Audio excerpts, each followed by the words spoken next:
Hola, ¿cómo están? Yo me llamo Samara. Soy estudiante de la carrera de Medicina de la Universidad Aquino Bolivia. Hoy día en la materia de Aymara vamos a tener la oportunidad de aprender los colores y las posiciones en el idioma. Muy bien, empezaremos con las posiciones. Acana, aquí. Alaya, arriba. Haya, lejos.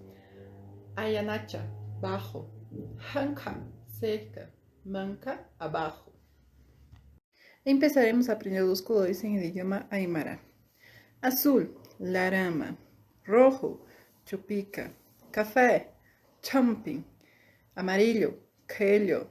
Blanco, janco. Morado, culi. Celeste, sajuna.